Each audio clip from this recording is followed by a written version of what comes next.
പ്രശസ്തരായവരൊക്കെ വിവാഹമോചിതരാകുമ്പോൾ അത് വലിയ സങ്കട വാർത്തയായി മാറാറുണ്ട്. മലയാളി അല്ലെങ്കിലും മലയാളികളിലല്ല ഇദ്ദേഹം അത്രയും പ്രശസ്തനെങ്കിലും AR റഹ്മാൻ എന്ന് പറഞ്ഞാൽ ഒരു ഇന്ത്യക്കാരനെ സംബന്ധിച്ച് അഭിമാനം തന്നെയാണ്. അദ്ദേഹത്തിന്റെ ഭാര്യയുമായിട്ടുള്ള വേർപിരിയൽ വാർത്തയാണ് ഇപ്പോൾ സോഷ്യൽ മീഡിയയിൽ നിറയുന്നത്. പ്രേക്ഷകരെല്ലാവരും ഏറ്റെടുക്കുന്നത് പ്രകാരമാണ് ഇപ്പോൾ സോഷ്യൽ മീഡിയയിൽ ഈ വാർത്തകളെല്ലാം പ്രേക്ഷകർ ഏറ്റെടുക്കുന്നത്. ഞങ്ങളുടെ സ്വകാര്യത മാനിച്ച് ഞങ്ങളോടൊപ്പം നിന്നവർക്കൊക്കെ തന്നെയും നന്ദി എന്ന് പറഞ്ഞുകൊണ്ടാണ് എത്തുന്നത്.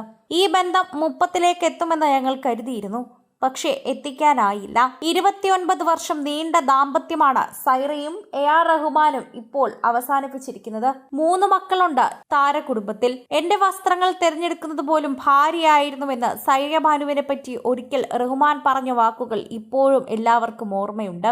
ഒരുമിച്ച് ജീവിക്കുന്നവർ അവരെക്കാൾ കേമന്മാരോ കേമികളോ ആയിട്ടല്ല, തീരുമാനത്തെ ആദരിക്കാം എന്ന് പറഞ്ഞുകൊണ്ടാണ് നിരവധി പേർ ഇവർക്ക് പിന്തുണയുമായി എത്തുന്നത്.